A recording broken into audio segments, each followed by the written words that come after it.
Сәлеметсіздер ме оқушылар? Бүгін әрі қарай жалғастырамыз. Ұлттық бірыңғай тестте тербелмелі контурға арналған есептер бар. Соған есептер шығарайық.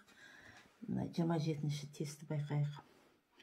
Ашық тербелмелі контурда тоқ күші И тең 0,1 косинус 6 көбейту оның 5-ші дәрежесі пи-ті заңы бойынша өзгереді.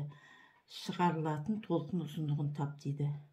Енді бұл есеп тербелмелі контурға берілгендіктен біз екі формуланы қолданамыз. Бірінші 9-шы класстың программасынан.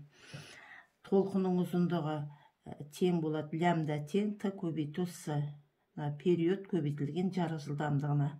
Жарық жылдамдығы ол тұрақты шама 3 көбейтілген оның 8-ші дәрежесі метр секундқа дейін. Енді циклдік жиілікті 2π бөлінген т-дан табамыз. Бұл жерде т-ны табу үшін 2π бөлінген омега. Енді есептің шартын жазып алайық. Берілген дейміз. И тең 0,1 косинус 6 көбейту оның 5-ші дәрежесі пи-ті. Табу керек толқын ұзындығы лямбданы.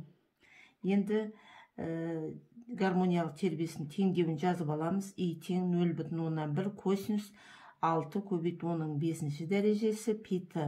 Бұл жердегі 6 көбейту оның 5-ші дәрежесі пи, бұл омега. Аргументтен кейін тұрған омега. Енді толқын ұзындығының формуласын жазып аламыз. Ол лямбда тең т көбейту с.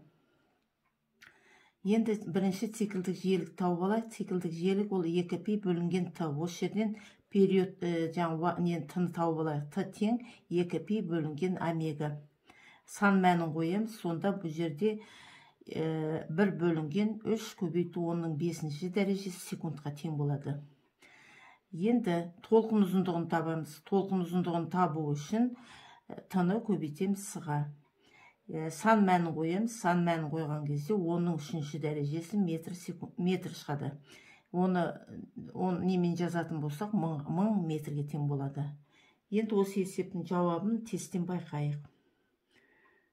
Так, 1000 дейді. Міне, В жауабы екен келеді. В жауабында 1000 метр деп тұр.